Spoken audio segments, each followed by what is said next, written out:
Hello guys, welcome back to another tutorial. In this tutorial, we are going to learn how to find the clipboard on Android.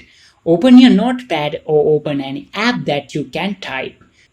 So now you need to type any word in here and tap and hold on that word. Then you can find this copy option in here. So tap on it. Now you can tap on and hold it as before and you can paste anywhere by clicking this paste option.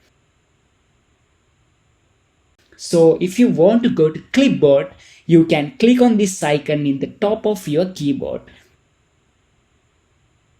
So now you can see your all copied words in here. Hope this video is helpful for you guys. See you in the next video.